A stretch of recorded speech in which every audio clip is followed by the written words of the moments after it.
चंद्र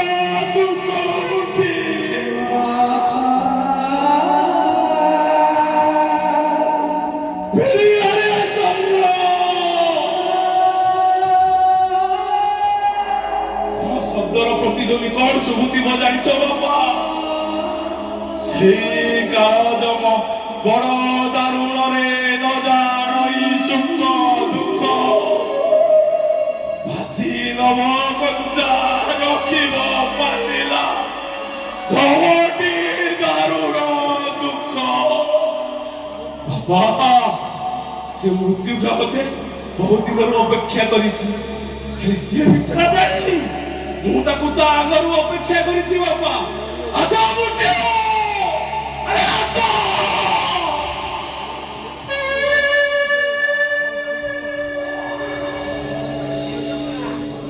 ଚନ୍ଦ୍ର ତୁ କଣ ଏମିତି କହୁଛୁ ରେ ଆରେ ମୁଁ ତ ବାପାରେ ଏ ଦେହଟା ରକ୍ତ ମାଂସରେ ତିଆରି ଲୁହା କି ଇସ୍ପାତରେ ନୁହେଁ ମନକୁ ଟାଣ କର ବାପା ଏଇ ତ କାନ୍ଦ ନାମକ ନାଟକର ପ୍ରଥମ ଦୃଶ୍ୟ ଆରମ୍ଭ ହେଲା କାନ୍ଦିବାକୁ ଅନେକ ବାକି ଅଛି ଏବେ ତୁ କାନ୍ଦିଲେ ମୋର ସରିଯିବନି କିରେ କାହିଁକି କାନ୍ଦେ ଆରେ ତୁ ପରା ଅଛୁ ସେ ବହୁଟା ଚାଲିଗଲା ଯାଉ ଆରେ ମୁଁ ଅଛି ତ ବାପା ଅଛି अरे बापा दिला पो सबारा हारे बापा तो चंद्र दादा हरी कोला खूब कम दिन भीतर से मरी जीव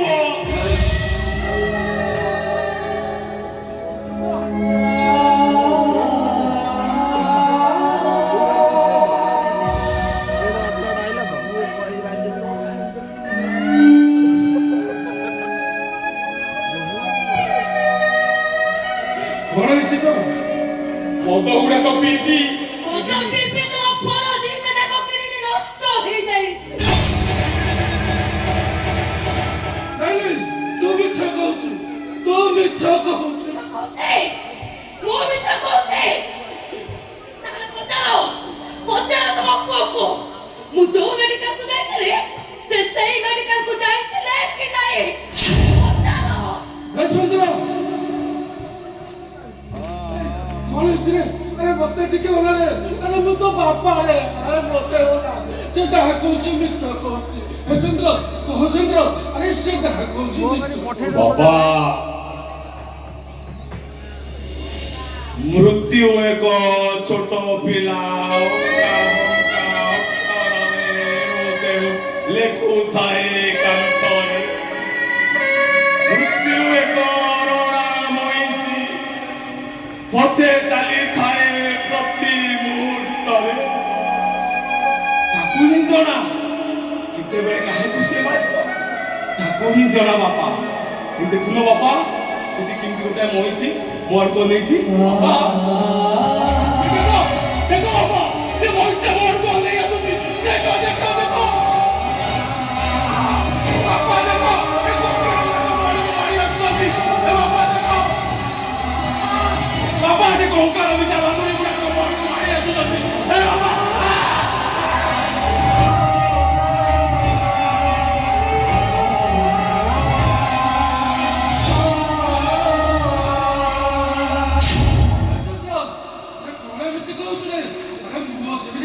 tu budak bapak tahu tu, mana budak bapak mana kalau bosa, ada bohin se, bukan iki bohin mana kan.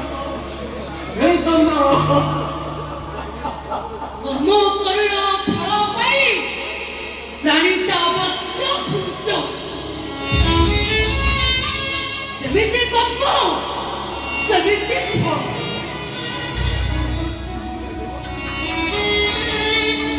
गोटे गरीब झील को भल पाई बाला किछि दिन पर ताको झुका पाखरे खाई मध्य घृणा करी स्वामी स्त्रीर संपर्क अमर एसब बड़ा वृथा जीवन चंद्र महापात्र देखो चंद्र महापात्र मते टिके आखि पुराई देखो आज मो पाखरे सब अछि टंका अछि आ सब तल बड़ा कथा हला मु एबे पिलार मां हवा को जाउछि ଏତିକି କଥା ମୁଁ କେବେ ସହିପାରିବିନି। ତମେ ଯାହା କହିବ ମୁଁ ମାନିବି। ତମେ ମା ହବା କଥା କହିବନି ମତେ। ତମେ ମା ହବା କଥା କହିବନି। ସହିପାରିବୁ ନା? ତମେ ସେ ବାପା ହବା ପାଇଁ ଅଯୋଗ୍ୟ। ଏ ଦୁନିଆ କାହିଁକି କହିବ ମୁଁ ଗୋଟେ ଏବଂ ଧ୍ୟାନୀ। ଅପେକ୍ଷା କର ଚନ୍ଦ୍ର ମହାପାତ୍ର।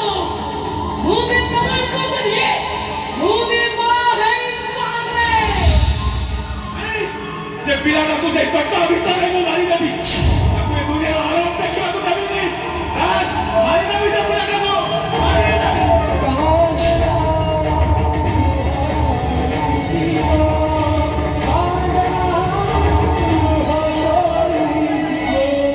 ସେଇ ପେଟ ଭିତରେ ମାରିଦେବି।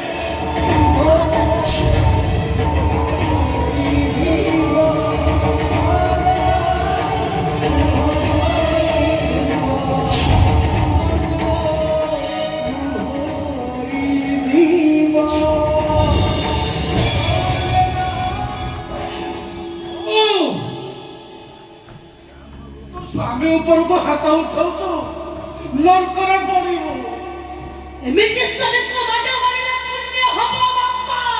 ଏମିତି ସ୍ୱାମୀ ଭାଗ୍ୟରେ ଥିଲେ ମିଳେ। ଭାଗ୍ୟରେ ଥିଲେ ମିଳେ। ଭାଗ୍ୟରେ ଥିଲେ ମିଳେ। ଯେ ସ୍ତ୍ରୀ ପାଖରେ ଥାଇ ମଧ୍ୟ ମଦ ପିଇ ରାତି ଅଧରେ ଶବ ପରି ଶୋଇଯାଏ। ଆପଣ କୁହନ୍ତୁ ବାପା, ଏ ଦୁନିଆ ସବୁ ଅଭାବ ରହୁଥିବା ମଣିଷମାନେ ସେମାନେ ପୁଣି ବାପା ମା ହଉନାହାନ୍ତି? କୁହନ୍ତୁ ବାପା। ଏ ଦୁନିଆ ସବୁ ଅଭାବ ରହୁଥିବା ସ୍ୱାମୀମାନେ ବର୍ଷ ବର୍ଷ ମାସ ମାସ ଧରି ତାଙ୍କ ସ୍ତ୍ରୀ ଠାରୁ କଣ ଦୂରେଇ ରହୁଛନ୍ତି? କୁହନ୍ତୁ ବାପା, କୁହନ୍ତୁ। ସଙ୍ଗ ତୋ ପାଖରେ ଦୂରରେ ରହୁଛି ବୋଲି ତୁ ଆଜି ଯାଏ ବଞ୍ଚିଛୁ। ତୁ ତାକୁ ହାତ ଉଠେଇ ମାରୁଛୁ। ସେ ଯଦି ବାପା ହେବାର ଇଚ୍ଛା ତାକୁ ଚାପି ନ ଦେଇଥାନ୍ତା ତୋ ସମାଧି ଉପରେ ଘାସ ଉଠିଯାଏ। ବାପା ତମେ ଟିକେ ଚୁପ୍ କର। କଣ କହିବ? ମୋ ପୁଅ ଅଭାବରେ ଥିଲା ବୋଲି ମଦ ପିଉଛି। ସେ ଗରିବ ବୋଲି ତୋତେ ସ୍ୱାମୀର ଅଧିକାର ଦଉନି। ସେ ଯଦି ବାପା ହେଇଥାନ୍ତା ତୁ ମରି ସାରିଥାନ୍ତୁ।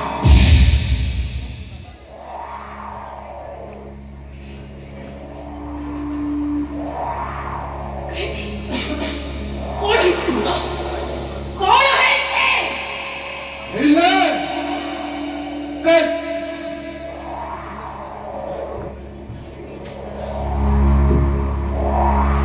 ତୋ ଡାକ୍ତରୀ ରିପୋର୍ଟ ତୋତେ ସେଇ ରୋଗ ହେଇଛି ଯୋଉ ରୋଗ ହେଲେ ପିଲା ଜନ୍ମ କରିବା ମନା। ଯଦି ବି ପିଲା ହୁଏ ପିଲା ଜନ୍ମ କରିବା ସଙ୍ଗେ ସଙ୍ଗେ ମାର ମରଣ ହୁଏ।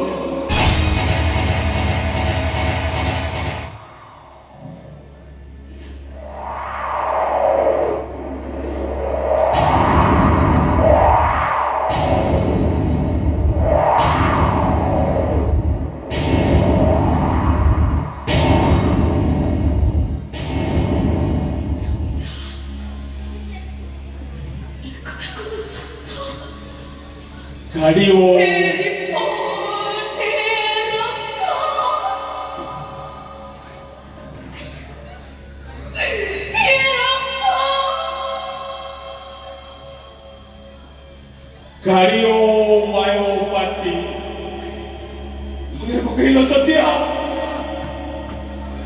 ଆମ ବାହାଘରକୁ 2 ମାସ ହେଇଥା ହଠାତ୍ ଦିନେ ରାତିରେ ଭୋର ସହିତ ମୁଁ ତମକୁ ସାଙ୍ଗେ ସାଙ୍ଗେ ଡାକ୍ତର ପାଖକୁ ନେଇଗଲି। ଡାକ୍ତର ତମକୁ ସବୁ ଟେଷ୍ଟ କରି ରିପୋର୍ଟ ଦେଖି ସାରିଲା ପରେ ତୁମକୁ ଏଇ ରୋଗ ହେଇଛି। ସବୁ ରୋଗ ହେଲେ ନାରୀ କେବେ ମା ହେଇପାରେ ନା। ଯଦି ଗର୍ଭବତୀ ହୁଏ ଗର୍ଭ ଯନ୍ତ୍ରଣା ସହିପାରିବନି। ପିଲା ଜନ୍ମ ପୂର୍ବରୁ ବା ଠିକ୍ ପରେ ପରେ ସେ ମରିଯାଆନ୍ତି।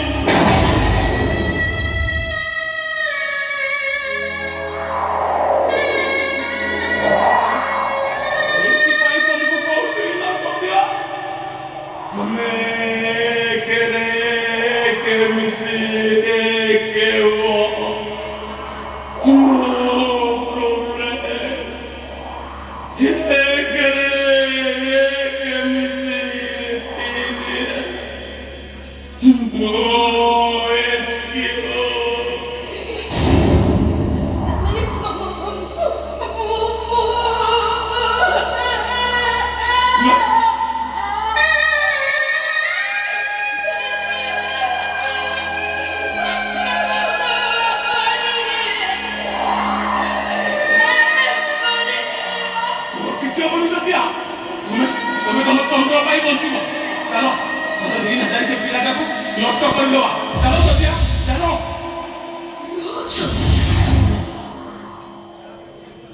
ଯିବା ପୂର୍ବରୁ ମୋତେ ଖାଲି ଥରଟିଏ କହିଦିଅ,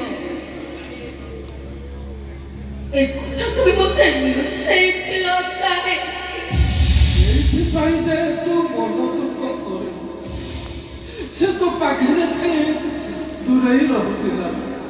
ତୁ ସିନା ମୋ ପୁଅକୁ ଘୃଣା କରୁଛୁ, ହେଲେ ମୋ ପୁଅ ତୋତେ କେତେ ଭଲ ପାଏ ସେ କଥା ମୁଁ ଜାଣିଛି। ତଥାପି ସେ ଜାଣେ ତୁ ଏ ଘରେ ନାହୁଁ। ରାତି ଅଧର ନିଦରୁ ଉଠି ବାପା ସତ୍ୟା କୁଆଡ଼େ ଗଲା, ସେ କ'ଣ ଆମ ପାଖକୁ ଆଉ ଫେରିବ? ସେଦିନ ରାତିରେ ମୁଁ କେତେ ବଡ଼ ଭୁଲ କରିଦେଇଛି ଯେ ମୋ ଭୁଲ ଆଉ କ୍ଷମା ନାହିଁ। ବାପା ମୋର ବଞ୍ଚିବାକୁ ଇଚ୍ଛା ହଉଛି। ବାପା ମୋ ଚନ୍ଦ୍ର ପାଇଁ ବଞ୍ଚିବାକୁ ଇଚ୍ଛା ହଉଛି। ତାଙ୍କର ଏମିତି ଅବସ୍ଥାରେ ତାଙ୍କ ପାଖରେ ରହିବାକୁ ଇଚ୍ଛା ହଉଛି। ବାପା ମତେ ବଞ୍ଚେଇ ଦିଅ। ବାପା ମତେ ବଞ୍ଚେଇ ଦିଅ।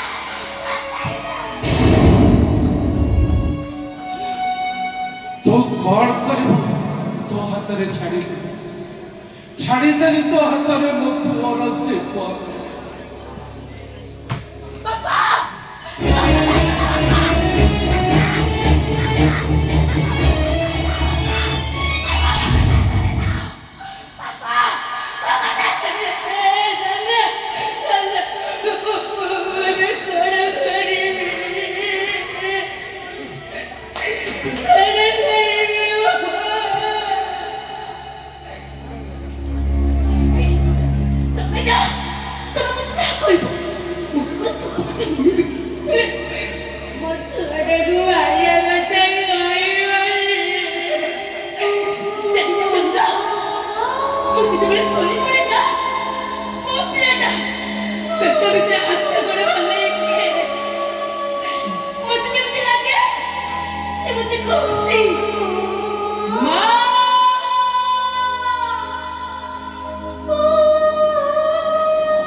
କିଏ ଦାମୀ ଲିପଷ୍ଟିକ ଲଗାଇବା ପାଇଁ ତ କିଏ ଅନ୍ୟ କୌଣସି କାମ।